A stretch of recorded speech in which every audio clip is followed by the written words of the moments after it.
Good evening, everybody. Great to have you back listening and enjoying the readings of Harry Potter and the Philosopher's Stone again. Yesterday's chapters were two great ones. We were introduced to Professor Snape properly, who turns out to maybe not be the nicest of people because he doesn't like Harry very much. Don't know why yet, but hopefully we'll find out. We are reading today chapter 9, called The Midnight Duel, which that title alone tells you it's full of lots of exciting things. There were 4 questions to yesterday's quiz. Question number 1 was, who is the ghost for the Hufflepuff house? And the answer is the Fat Friar. Number 2 was, what are the few words that Albus Dumbledore says before everybody gets to start eating their meal? And those words were Nitwit, Blubber, Oddment and Tweak. Tells us all we need to know about Dumbledore, I think. Question number 3 was, what is the name of Hagrid's dog? His name is Fang. And question number 4, what is the name of the poltergeist that lives at Hogwarts School? And he's, of course, called Peeves. And he gets up to all kinds of mischief and does all kinds of silly things to disrupt the students. Okay, today, as I said before, chapter 9, The Midnight Duel. Just the one chapter today, but it's a good one. Lots of exciting things happen. And as always, there will be questions at the end, and I've got 4 questions for you this time. So I hope you enjoy this chapter and have a go at answering them if you would like. Follow along, just listen or share with somebody else. I don't mind, but I hope you enjoy. Okay, chapter 9, The Midnight Duel. Harry had never believed he would meet a boy he hated more than Dudley, but that was before he met Draco Malfoy. Still, first-year Gryffindors only had potions with the Slytherin, so they didn't have to put up with Malfoy much. Or at least, they didn't until they spotted a notice pinned up in the Gryffindor common room, which made them all groan. Flying lessons would be starting on Thursday, and Gryffindor and Slytherin would be learning together. Typical, said Harry darkly. Just what I always wanted, to make a fool of myself on a broomstick in front of Malfoy. He had been looking forward to learning to fly more than anything else. You don't know you'll make a fool of yourself, said Ron reasonably. Anyway, I know Malfoy's always going on about how good he is at Quidditch, but I bet that's all talk. Malfoy certainly did talk about flying a lot. He complained loudly about first years never getting in the house Quidditch teams, and told long, boastful stories, which always seemed to end with him narrowly escaping muggles in helicopters. He wasn't the only one, though. The way Seamus Finnegan told it, he'd spent most of his childhood zooming around the countryside on his broomstick. Even Ron would tell anyone who listened about the time he'd almost hit a hang glider on Charlie's old broom. Everyone from wizarding families talked about Quidditch constantly. Ron had already had a big argument with Dean Thomas, who shared their dormitory, about football. Ron couldn't see what was so exciting about a game with only one ball when no one was allowed to fly. Harry had caught Ron prodding Dean's poster of West Ham football team, trying to make the players move. Neville had never been on a broomstick in his life, because his grandmother had never let him near one. Privately, Harry felt she had good reason, because Neville managed to have an extraordinary number of accidents, even with both feet on the ground. Hermione Granger was almost as nervous about flying as Neville was. This was something you couldn't learn by heart out of a book. Not that she hadn't tried. At breakfast on Thursday, she bored them all stupid with flying tips she got out of a library book called Quidditch Through the Ages. Neville was hanging on her every word, desperate for anything that might help him hang on to his broomstick later, but everybody else was very pleased when Hermione's lecture was interrupted by the arrival of the post.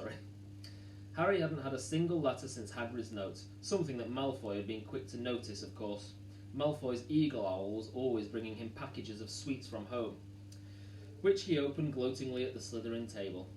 A barn owl brought Neville a small package from his grandmother. He opened it excitedly and showed them a glass ball the size of a large marble, which seemed to be full of white smoke. "It's a remember-all," he explained. "Gran knows I forget things. This tells you if there's something you've forgotten to do. Look, you hold it tight like this, and if it turns red..." "Oh." His face fell, but because the remember-all had suddenly glowed scarlet. "You've forgotten something." Neville was trying to remember what he'd forgotten when Draco Malfoy, who was passing the Gryffindor table, snatched the remember-all out of his hand. Harry and Ron jumped to their feet. They were half hoping for a reason to fight Malfoy, but Professor McGonagall, who could spot trouble quicker than any teacher in the school, was there in a flash. "What's going on?" "Malfoy's got my Remember-All, Professor." Scowling, Malfoy quickly dropped the Remember-All back on the table. "Just looking," he said, and he sloped away with Crabbe and Goyle behind him. At 3:30 that afternoon, Harry, Ron and the other Gryffindors hurried down the front steps into the grounds for their first flying lesson. It was a clear, breezy day and the grass rippled under their feet as they marched down the sloping lawns towards a smooth lawn on the opposite side of the grounds to the Forbidden Forest, whose trees were swaying darkly in the distance. The Slytherins were already there, and so were 20 broomsticks lying in neat lines on the ground. Harry had heard Fred and George Weasley complain about the school brooms, saying that some of them started to vibrate if you flew too high, or always flew slightly to the left. Their teacher, Madam Hooch, arrived. She had short grey hair and yellow eyes like a hawk. "Well, what are you waiting for?" she barked. "Everyone, stand by your broomsticks. Come on, hurry up." Harry glanced down at his broomstick. It was old and some of the twigs stuck out at odd angles. "Stick out your right hand over your broom," called Madam Hooch at the front, "and say, 'Up!'" "Up!" everyone shouted. Harry's broom jumped into his hand at once, but it was one of the few that did. Hermione Granger's had simply rolled over on the ground, and Neville's hadn't moved at all.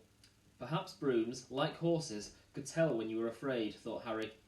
There was a quaver in Neville's voice that said only too clearly that he wanted to keep his feet on the ground. Madam Hooch then showed them how to mount their brooms without sliding off the end, and walked up and down the rows, correcting their grips. Harry and Ron were delighted when she told Malfoy he'd been doing it wrong for years. "Now, when I blow my whistle, you kick off from the ground. Hard," said Madam Hooch. "Keep your broom steady, rise a few feet, and then come straight back down by leaning forward slightly. On my whistle, 3, 2... But Neville, nervous and jumpy and frightened of being left on the ground, pushed off hard before the whistle had touched Madam Hooch's lips. "Come back, boy," she shouted, but Neville was rising straight up like a cork shot out of a bottle. 12 feet, 20 feet... Harry saw his scared white face look down at the ground falling away, saw him gasp, slide sideways off the broom, and wham! A thud and a nasty crack, and Neville lay face down on the grass in a heap. His broomstick was still rising higher and higher and started to drift lazily towards the Forbidden Forest and out of sight. Madam Hooch was bending over Neville, her face as white as his. "Broken wrist," Harry heard her mutter. "Come on, boy, it's all right, up you get." She turned to the rest of the class. "None of you is to move while I take this boy to the hospital wing. You leave those brooms where they are, or you'll be out of Hogwarts before you can say Quidditch. Come on, dear." Neville, his face tear-streaked, clutching his wrist, hobbled off with Madam Hooch, who had her arm around him. No sooner were they out of earshot than Malfoy burst into laughter. "Did you see his face, the great lump?" The other Slytherins joined in. "Shut up, Malfoy," snapped Parvati Patil. "Ooh, sticking up for Longbottom," said Pansy Parkinson, a hard-faced Slytherin girl. "Never thought you'd like fat little crybabies, Parvati." "Look," said Malfoy, darting forwards and snatching something out of the grass. "It's that stupid thing Longbottom's gran sent him." The Remember-All glittered in the sun as he held it up. "Give that here, Malfoy," said Harry quietly. Everyone stopped talking to watch. Malfoy smiled nastily. "I think I'll leave it somewhere for Longbottom to collect. How about up a tree?" "Give it here!" Harry yelled. But Malfoy leapt on his broomstick and taken off. Sorry, Malfoy had leapt onto his broomstick and taken off. He hadn't been lying. He could fly well. Hovering level with the topmost branches of an oak, he called, "Come and get it, Potter!" Harry grabbed his broom. "No!" shouted Hermione Granger. "Madam Hooch told us not to move. You'll get us all in trouble." Harry ignored her. Blood was pounding in his ears. He mounted the broom and kicked hard against the ground, and up he soared. Air rushed through his hair, and his robes whipped out behind him. And in a rush of fierce joy, he realised he'd found something he could do without being taught. This was easy. This was wonderful. He pulled his broomstick up a little to take it even higher, and heard screams and gasps of girls on the ground, and an admiring whoop from Ron. He turned his broomstick sharply to face Malfoy in midair. Malfoy looked stunned. "Give it here," Harry called, "or I'll knock you off your broom." "Oh yeah?" said Malfoy, trying to sneer, but looking worried. Harry knew somehow what to do. He leant forward and grasped the broom tightly in both hands, and it shot towards Malfoy like a javelin. Malfoy only just got out of the way in time. Harry made a sharp about turn and held the broom steady. A few people below were clapping. "No Crab and Goyle up here to save your neck, Malfoy," Harry called. The same thought he seemed to have struck Malfoy. "Catch it if you can, then," he shouted, and he threw the glass ball high into the air and streaked backwards towards the ground. Excuse me. Harry saw, as though in slow motion, the ball rise up in the air and then start to fall. He leant forwards and pointed his broom handle down. Next second he was gathering speed in a steep dive, racing the ball, wind whistling in his hair. Mingled with the screams of people watching, he stretched out his hand. A foot from the ground he caught it, just in time to pull his broom straight, and he toppled gently onto the grass with a rememberall clutched safely in his fist. "Harry Potter!" His heart sank faster than he'd just dived. Professor McGonagall was running towards them. He got to his feet, trembling. "Never in all my time at Hogwarts!" Professor McGonagall was almost speechless with shock, and her glasses flashed furiously. "How dare you! Might have broken your neck." "It wasn't his fault, Professor." "Be quiet, Miss Patil." "But Malfoy..." "That's enough, Mr. Weasley. Potter, follow me, now." Harry caught sight of Malfoy, Crabbe and Goyle's triumphant faces as he left, walking numbly in Professor McGonagall's wake as she strode towards the castle. He was going to be expelled. He just knew it. He wanted to say something to defend himself, but there seemed to be something wrong with his voice. Professor McGonagall was sweeping along without even looking at him. He had to jog to keep up. Now he'd done it. He hadn't even lasted 2 weeks. He'd be packing his bags in 10 minutes. What would the Dursleys say when he turned up on their doorstep? Up the front steps, up the marble staircase, inside, and still Professor McGonagall didn't say a word to him. She wrenched open doors and marched along corridors with Harry trotting miserably behind her. Maybe she was taking him to Dumbledore. He thought of Hagrid, expelled but allowed to stay on as gamekeeper. Perhaps he could be Hagrid's assistant.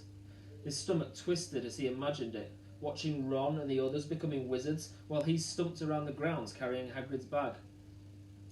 Professor McGonagall stopped outside a classroom. She opened the door and poked her head inside.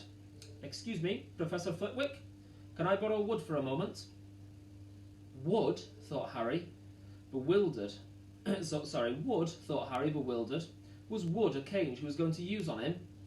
But wood turned out to be a person, a burly fifth-year boy who came out of Professor Flitwick's class looking confused. "Follow me, you two," said Professor McGonagall, and they marched up the corridor, Wood looking curiously at Harry. "In here." Professor McGonagall pointed them into a classroom which was empty except for Peeves, who was busy writing rude words on the blackboard. "Out, Peeves," she barked. Peeves threw the chalk into a bin, which clanged loudly, and he swooped out cursing. Professor McGonagall slammed the door behind him and turned to face the two boys. "Potter, this is Oliver Wood.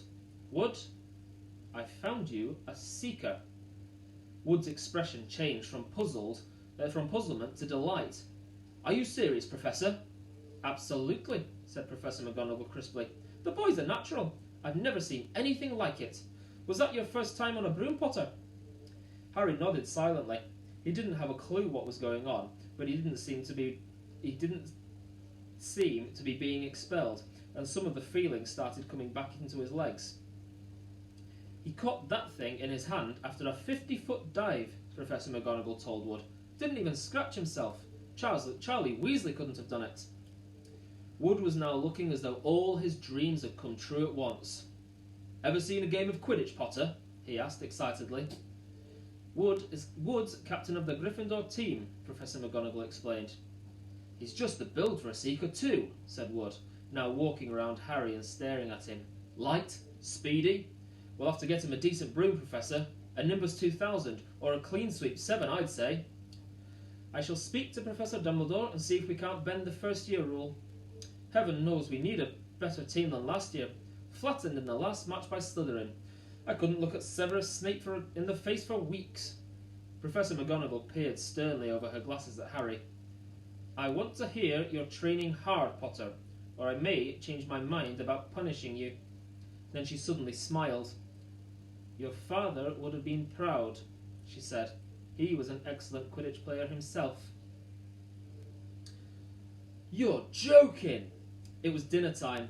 Harry had just finished telling Ron what had happened when he left the grounds with Professor McGonagall. Ron had a piece of steak and kidney pie halfway to his mouth, but he'd forgotten all about it. Seeker, he said, but first years never. You must be the youngest player in about a century, said Harry, shoveling pie into his mouth.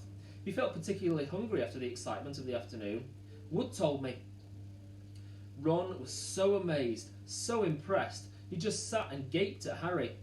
I start training next week, said Harry. Only don't tell anyone. Wood wants to keep it a secret. Fred and George Weasley now came into the hall, spotted Harry and hurried over. Well done, said George in a low voice. Wood told us. We're on the team too. Beat us. I tell you, we're going to win the Quidditch Cup for sure this year, said Fred. We haven't won since Charlie left, but this year's team is going to be brilliant. You must be good, Harry. Wood was almost skipping when he told us. Anyway, we've got to go. Lee Jordan reckons he's found a new secret passageway out of the school. Bet it's that one behind the statue of Gregory the Smarmy that we found in our first week. See ya.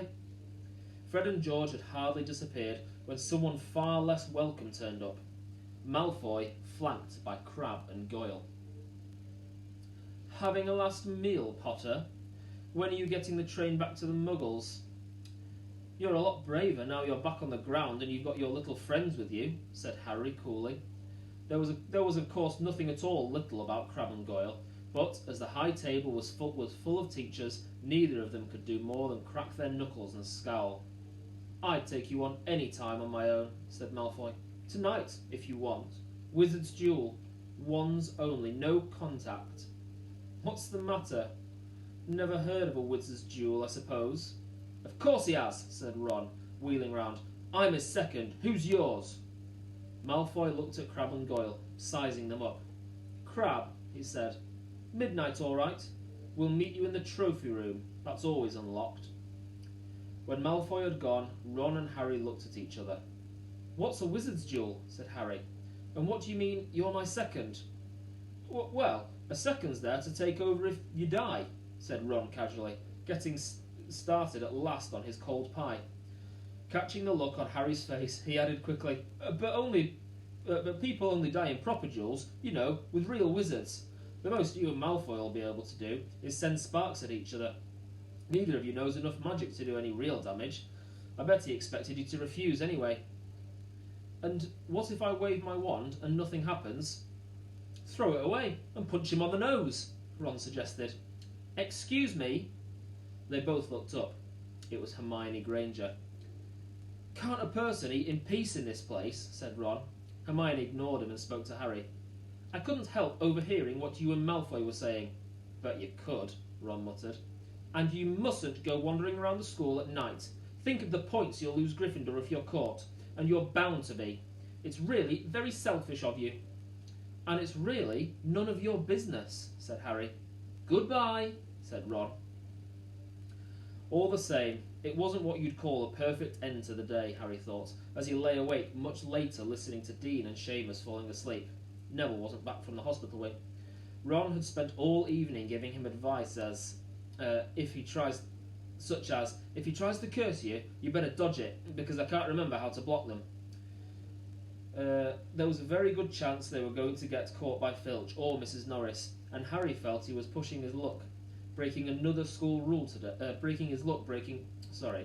Harry felt he was pushing his luck, breaking another school rule today. On the other hand, Malfoy's sneering face kept looming up out of the darkness. This was his big chance to beat Malfoy, face to face. He couldn't miss it. 11:30, Ron muttered at last. We'd better go. They pulled on their dressing gowns, picked up their wands and crept across the tower room, down the spiral staircase and into the Gryffindor common room. A few embers were still glowing in the fireplace, turning all the armchairs into hunched black shadows. They'd almost reached the portrait hall when a voice spoke from the chair nearest them. I can't believe you're going to do this, Harry. A lamp flickered on. It was Hermione Granger, wearing a pink dressing gown and a frown. You, said Ron furiously, go back to bed. I almost told your brother, Hermione snapped. Percy, he's a prefect. He'd put a stop to this. Harry couldn't believe anyone could be so interfering. Come on, he said to Ron. He pushed open the portrait of the fat lady and climbed through the hall. Hermione wasn't going to give up that easily. She followed Ron through the portrait hall, hissing at them like an angry goose. Don't you care about Gryffindor? Do you only care about yourselves? I don't want Slytherin to win the House Cup, and you'll lose all the points I got from Professor McGonagall for knowing about switching spells. Go away. All right, but I warned you. You just remember what I said when you're on the train home tomorrow. You're so... But what they were, they didn't find out. Hermione had turned to the portrait of the fat lady to get back inside and found herself facing an empty painting. The fat lady had gone on a nighttime visit, and Hermione was locked out of Gryffindor Tower. Now what am I going to do? She asked shrilly. That's your problem, said Ron. We've got to go. We're going to be late. They hadn't even reached the end of the corridor when Hermione caught up with them. I'm coming with you, she said. You are not. Do you think I'm going to stand out here and wait for Filch to catch me? If he finds all three of us, I'll tell him the truth. That I was trying to stop you, and you can back me up. You've got some nerve, said Ron loudly. Shut up, both of you, said Harry sharply. I heard something. It was a sort of snuffling. Mrs. Norris, breathed Ron, squinting through the dark. It wasn't Mrs. Norris. It was Neville. He was curled up on the floor, fast asleep, but jerked suddenly awake as they crept nearer. Thank goodness you found me. I've been out here for hours. I couldn't remember the new password to get into bed. Keep your voice down, Neville. The password's pig snout, but it won't help you now. The fat lady's gone off somewhere. How's your arm? Said Harry. Fine, said Neville, showing them. Madame Pomfrey mended it in about a minute. Good. Well, look, Neville, we've got to be somewhere. We'll see you later. Don't leave me, said Neville, scrambling to his feet. I don't want to stay here alone. The bloody Baron's been past twice already. Ron looked at his watch and then glared furiously at Hermione and Neville. If either of you get us caught, I'll never rest until I've learnt that curse of the bogies Quirrell told us about and used it on you. Hermione opened her mouth, perhaps to tell Ron exactly how to use the curse of the bogies, but Harry hissed at her to be quiet and beckoned them all forward. They flitted along corridors striped with bars of moonlight from the high windows. At every turn, Harry expected to run into Filch or Mrs. Norris, but they were lucky. They sped up a staircase to the third floor and tiptoed towards the trophy room. Malfoy and Crabbe weren't there yet. The crystal trophy cases glimmered where the moonlight caught them. Cups, shields, plates and statues winked silver and gold in the darkness. They edged along the walls, keeping their eyes on the doors at either end of the room. Harry took out his wand in case Malfoy leapt in and stared at once. The minutes crept by. He's late. Maybe he's chickened out, whispered Ron. Then a noise in the next room made them jump. Harry had just raised his wand when they heard someone speak, and it wasn't Malfoy. Sniff around, my sweet. They might be lurking in a corner. It was Filch, speaking to Mrs. Norris. Horror-struck, Harry waved madly at the other three to follow him as quickly as possible. They scurried silently towards the door, away from Filch's voice. Neville's robes had barely whipped round the corner when they heard Filch enter the trophy room. They're in here somewhere, they heard him mutter, probably hiding. This way, Harry mouthed to the others, and, petrified, they began to creep down the long gallery, full of suits of armour. They could hear Filch getting nearer. Neville suddenly let out a frightened squeak and broke into a run. He tripped, grabbed Ron around the waist, and the pair of them toppled into a suit of armour. The clanging and crashing were enough to wake the whole castle. "Run!" Harry yelled, and the four of them sprinted down the gallery, not looking back to see whether Filch was following. They swung around the doorpost and galloped down one corridor, then another, Harry in the lead without any idea of where they were or where they were going. They ripped through a tapestry and found themselves in a hidden passageway, hurtled along it, and came out near the charms classroom, which they knew was miles from the trophy room. "I think we lost him," Harry panted, leaning against the cold wall and wiping his forehead. Neville was bent double, wheezing and spluttering. "I told you," Hermione gasped, clutching at the stitch in her chest. "I told you." "We've got to get back to Gryffindor Tower," said Ron, "quickly as possible." "Malfoy tricked you," Hermione said to Harry. "You realise that, don't you? He was never going to meet you. Filch knew someone was going to be in the trophy room. Malfoy must have tipped him off." Harry thought she was probably right, but he wasn't going to tell her that. "Let's go." It wasn't going to be that simple. They hadn't gone more than a dozen paces when a doorknob rattled and something came shooting out of a classroom in front of them. It was Peeves. He caught sight of them and gave a squeal of delight. "Shut up, Peeves, please! You'll get us thrown out." Peeves cackled. "Wandering around at midnight, ickle firsties, tut tut tut, naughty naughty, you'll get caughty." "Not if you don't give us away, Peeves, please." "Should tell Filch, I should," said Peeves in a saintly voice, but his eyes glittered wickedly. "It's for your own good, you know." "Get out of the way," snapped Ron, taking a swipe at Peeves. This was a big mistake. "Students out of bed," Peeves bellowed. "Students out of bed, down the charms corridor." Ducking under Peeves, they ran for their lives, right to the end of the corridor where they slammed into a door. And it was locked. "This is it," Ron moaned as they pushed helplessly at the door. "We're done for. This is the end." They could hear footsteps, Filch running as fast as he could towards Peeves' shouts. "Oh, move over," Hermione snarled. She grabbed Harry's wand, tapped the lock and whispered, "Hello, Hamora." The lock clicked and the door swung open. They piled through it, shut it quickly, and pressed their ears against it, listening. "Which way did they go, Peeves?" Filch was saying. "Quick, tell me." "Say please." "Don't mess me about, Peeves. Now where did they go?" "Shan't say nothing if you don't say please," said Peeves in his annoying sing-song voice. "All right. Please." "Nothing. Ha ha. Told you I wouldn't say nothing if you didn't say please. Ha ha ha." And they heard the sound of Peeves whooshing away and Filch cursing in rage. "He thinks this door is locked," Harry whispered. "I think we'll be okay. Get off, Neville." For Neville had been tugging on the sleeve of Harry's dressing gown for the last minute. "What?" Harry turned around and saw quite clearly what. For a moment, he was sure he had walked into a nightmare. This was too much, on top of everything that had happened so far. They weren't in a room, as he had supposed. They were in a corridor. The forbidden corridor on the 3rd floor. And now they knew why it was forbidden. They were looking straight into the eyes of a monstrous dog. A dog which filled the whole space between ceiling and floor. It had 3 heads, 3 pairs of rolling mad eyes, 3 noses twitching and quivering in the direction, 3 drooling mouths, saliva hanging in slippery ropes from yellowish fangs.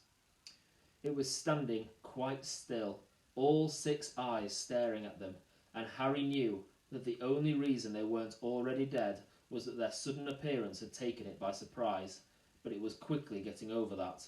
There was no mistaking what those thunderous growls meant. Harry groped for the doorknob. Between Filch and death, he'd take Filch. They fell backwards. Harry slammed the door shut and they ran. They almost flew back down the corridor. Filch must have hurried off to look for them somewhere else, because they didn't see him anywhere. But they hardly cared. All they wanted to do was to put as much space as possible between them and that monster. They didn't stop running until they reached the portrait of the fat lady on the 7th floor. "Where on earth have you been?" she asked, looking at their dressing gowns hanging off their shoulders and their flushed, sweaty faces. "Never mind that! Pig snout! Pig snout!" panted Harry, and the portrait swung forward. They scrambled into the common room and collapsed, trembling into armchairs. It was a while before any of them said anything. Neville, indeed, looked as if he'd never speak again. "What do they think they're doing? Keeping a thing like that locked up in a school?" said Ron finally. "If any dog needs exercise, that one does." Hermione had got both her breath and her bad temper back again. "You don't use your eyes, any of you, do you?" she snapped. "Didn't you see what it was standing on?" "The floor," Harry suggested. "I wasn't looking at its feet. I was too busy with its heads." "No, not the floor. It was standing on a trapdoor. It's obviously guarding something." She stood up, glaring at them. "I hope you're pleased with yourselves. We could have all been killed. Or worse, expelled. Now, if you don't mind, I'm going to bed." Ron stared after her, his mouth open. "No, we don't mind," he said. "You'd think we'd dragged her along, wouldn't you?" But Hermione had given Harry something else to think about as she climbed back into bed. The dog was guarding something. What had Hagrid said? Gringotts was the safest place in the world for something you wanted to hide. Except perhaps for Hogwarts. It looked as though Harry had found out where the grubby little package from Vault 713 was. Ooh, that's the end of Chapter 9. Thank you very much for listening. I've got I'll give you 5 questions today. Thought of another one as we were reading. Your first question is, when Ron was talking about flying his broom at home when he was growing up, what did he say he nearly crashed into? He boasted about it as he was talking about playing Quidditch when he was growing up. Question number 2, what is the glistening thing that Harry caught on his broomstick? Malfoy threw it into the air and Harry caught it after a 50-foot dive. What was it? Question number 3, who was outside in the corridor when Harry, Ron and Hermione went out? They heard a snuffling sound. They thought it was either Mr. Filch or Mrs. Norris. But who was it? Question number 4. Bit of a tougher one, this one. What colour were the 3-headed dog's fangs? What colour were the fangs? And question number 5, the last one. What spell did Hermione use to unlock the door? Thank you again. I hope you're all staying safe and enjoying these books as much as I'm enjoying reading to them. And I will see you next time. Bye-bye.